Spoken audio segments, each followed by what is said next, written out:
Hello everyone and welcome to the next lecture. अब पिछली class में हम लोग देख के आए हैं कि बैड डेट्स क्या होते हैं। वो अमाउंट जो कि इररिकवरेबल हो रही है, अनकलेक्टेबल हो रही है, जो पैसे हमारे मर जा रहे हैं, जो कि एक डेटर लायबल था हमें देने के लिए, उसे हम क्या बोलते हैं? बैड डेट्स बोलते हैं। कि वो पर्टिकुलर डेटर जो था इट बिकेम बैड, हमें लॉस हो गया क्योंकि अब हमें वो अमाउंट नहीं मिल सकती बिकॉज इट बिकेम इररिकवरेबल और uncollectible due to any particular reason. तो अब तब हमने क्या किया था, चाहे कोई भी केस हो, हमने बैड डेट्स को क्या किया था? डेबिट किया था और साथ ही में क्या किया था? डेटर जो था उसको खत्म कर दिया था, उसको क्रेडिट कर कर। तो हम एंट्री डालते हैं bad debts account debit to debtors अगर फुल अमाउंट इररिकवरेबल हो जाए, और हम एंट्री डालते हैं for partial non recovery cash या बैंक अकाउंट डेबिट जितना भी हमें आ जाए, बैड डेट्स अकाउंट डेबिट जितना पैसा हमें नहीं आया, जितना हमें बैड डेट्स हो गए, जितनी अमाउंट जो है हमारी इररिकवरेबल हो गई, उतने से हम बैड डेट्स को डेबिट करते हैं। और टू डेटर्स को तो हम पूरी अमाउंट से ही खत्म करते होते हैं। तो दोनों में क्या हो रहा है? बैड डेट्स को तो डेबिट कर रहे हैं और डेटर्स को क्या कर रहे हैं? हम क्रेडिट कर रहे हैं। अब हो क्या सकता है, कोई पर्सन था जो कि अनविलिंग था हमें पे करने के लिए। जैसे हमने देखा ही है कई पर्सन ट्रस्टवर्दी नहीं होते, हम उन्हें उधार पर तो सामान दे देते हैं, उनके पास पैसे भी होते हैं, लेकिन फिर भी अपनी नियत के कारण वो पैसे क्या होते हैं, हमें नहीं देते होते। तो अब ऐसे लोग जो पहले हमें पैसे नहीं दे रहे थे क्योंकि उसकी नियत नहीं थी उस टाइम देने की, आगे चल के किसी दिन उस पर्सन को पता नहीं क्या हुआ और उसने जाके हमें पैसे दे दिए। तो ये क्या एग्जाम्पल है किस चीज़ का?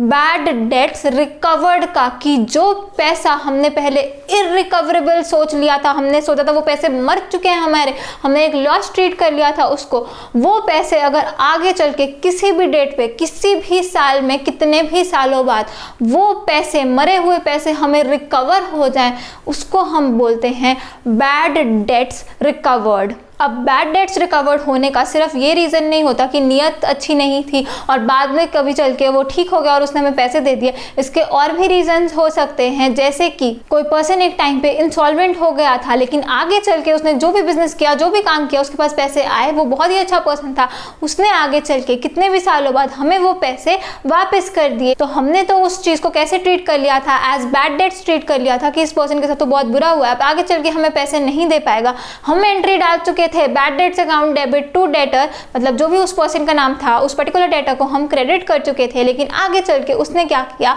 हमें पैसे दे दिए। या किसी भी रीजन के कारण वो अमाउंट जिसको हम इररिकवरेबल मान चुके हैं, अनकलेक्टेबल मान चुके हैं, हमने मान लिया था वो पैसे मर गए, किसी भी रीजन के कारण वो हमें अब आ जाए, चाहे कितने भी सालों बाद आए, उसे हम बोलते हैं बैड डेट्स रिकवर्ड। तो टॉपिक जो हम सीख रहे हैं उसका नाम क्या है? Bad debts recovered.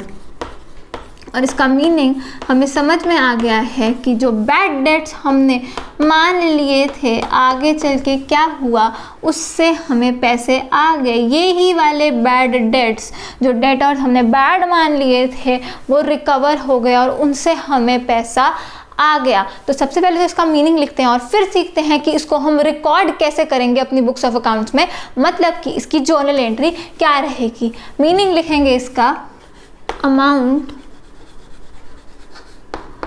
Earlier written of का मतलब खत्म कर देना, amount earlier written off as irrecoverable और uncollectible now recovered या फिर रिसीव्ड वर्ड भी यूज़ कर सकते हैं। कि जो अमाउंट हमने पहले इररिकवरेबल मान ली थी, अनकलेक्टेबल मान ली थी, मतलब कि हमने उसे बैड डेट्स मान लिया था, अपना लॉस मान लिया था, अब वो अमाउंट हमें क्या हो गई? रिकवर हो गई, रिसीव हो गई। तो उसे हम क्या बोलते हैं? बैड डेट्स रिकवर्ड बोलते हैं। अब इसकी जर्नल एंट्री क्या रहेगी? अब देखो, आपने मान लिया था कि उस पर्टिकुलर डेटर से आपको पैसे नहीं आएंगे, आपने अपना डेटर ख़त्म कर दिया था, लेकिन अब उसने क्या किया? आपको पैसे दे दिए। तो कौन सा अकाउंट डेबिट हो जाएगा? जर्नल एंट्री हम लोग इसकी यहाँ पर लिख रहे हैं। तो कैश अकाउंट या फिर बैंक अकाउंट, जिस भी चैनल के थ्रू उसने आपको पे किया, अगर कैश इन हैंड दिया तो आप कैश अकाउंट को बढ़ाओगे, और अगर उसने बैंक में पैसे जमा करवाए तो आपका बैंक बैलेंस इंक्रीज होगा। तो कैश अकाउंट या बैंक अकाउंट को तो हम क्या करेंगे, डेबिट करेंगे। रीजनिंग क्या रहेगी, debit increase in asset amount, इसकी कुछ भी हो सकती है, जितना भी पैसा वो दे उतने से ये एंट्री डलेगी। ज़रूरी नहीं वो पूरे ही पैसे आपको दे दे, जितने जितने उसके पास आएंगे उतने उतने वो दे सकता है। जितने भी पैसे आपने इररिकवरेबल मान लिए थे, बैड डेट्स खड़ा कर दिया था, अब आपको वो रिकवर हो गए, जितने भी होंगे उतने से आप अपना कैश अकाउंट या बैंक अकाउंट बढ़ाओगे, तो उसे तो हम क्या करेंगे, डेबिट करेंगे। और क्रेडिट हम क्या करेंगे, to bad debts recovered account. अब ये बैड डेट्स रिकवर्ड क्या है, ये बैड डेट्स रिकवर्ड हमारा गेन है, क्योंकि बैड डेट्स हमारा क्या था, बैड डेट्स हमारा लॉस था या एक्सपेंस था, तो ये बैड डेट्स रिकवर्ड क्या होगा, ये हमारा गेन होगा या फिर ये हमारी इनकम होगी, क्योंकि इससे हमें पैसे आए हैं, ये पैसे हमें आगे चलकर कोई वापस नहीं करने, ये हमारी इनकम ही है, मतलब ये हमारा गेन है। तो ये बैड डेट्स रिकवर्ड एक इनकम या गेन को ही सिग्निफाई करता होता है। तो to bad debts recovered account, इसको हमने क्रेडिट क्यों किया, credit increase in incomes and gains, तो इस कारण से हमने बैड डेट्स रिकवर्ड अकाउंट को क्रेडिट किया। अब कोई भी बच्चा ये नहीं सोचेगा कि यहाँ पे हमने डेटर के अकाउंट को क्रेडिट क्यों नहीं किया। क्या आप फिर से क्रेडिट कर सकते हो डेटर के अकाउंट को? जब आपने उधार पर सेल करी थी, क्या एंट्री डाली थी आपने, debtors account debit to sales, तो उस टाइम तो आपने अपना डेटर खड़ा कर लिया, लेकिन आपने इससे पहले क्या कर दिया, ये वाली जो अमाउंट थी बैड डेट्स वाली, उतने का लॉस ऑलरेडी आप लोग रिकॉर्ड कर चुके हो। तो तब एंट्री क्या डाली थी, चाहे फुल नॉन रिकवरी हो चाहे पार्शियल नॉन रिकवरी हो, आपने बैड डेट्स को डेबिट किया है और डेटर को आप ऑलरेडी क्रेडिट कर चुके हो उस अमाउंट से। तो जो डेटर का बैलेंस है वो खत्म हो चुका है, उतना ही डेबिट हुआ है उतना ही क्रेडिट हुआ है। तो डेटर का अकाउंट जो है वो ऑलरेडी सेटल्ड है, और ये कितने ही सालों बाद ये बैड डेट्स आपको रिकवर होते हैं। और ये क्या है, ये इनकम है या गेन है, इसलिए ये वाला अकाउंट ही हमेशा क्रेडिट होगा।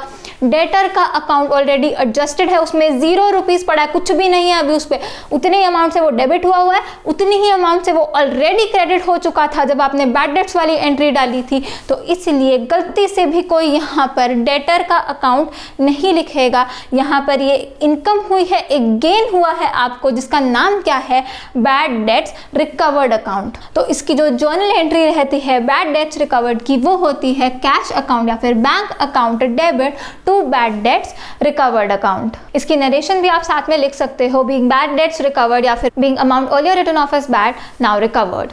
तो अब ये थी नेक्स्ट टाइप की ट्रांजैक्शन की जो अमाउंट आपने पहले राइट ऑफ कर दी थी वो अब क्या हुई, वो आपको रिकवर हो गई। तो bad debts recovered account involve हो गया और कैश अकाउंट या बैंक अकाउंट आपका डेबिट हुआ जैसे भी आपको पैसे आए, और to bad debts recovered account. और बैड डेट्स रिकवर्ड अकाउंट का मीनिंग क्या है कि amount which was earlier written off as uncollectible irrecoverable, वो अब क्या हो गई, नाउ रिसीव्ड या फिर रिकवर्ड।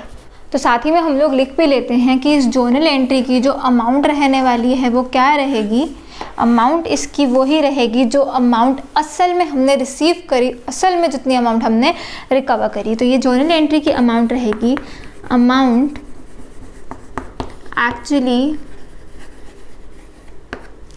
रिसीव्ड और रिकवर्ड।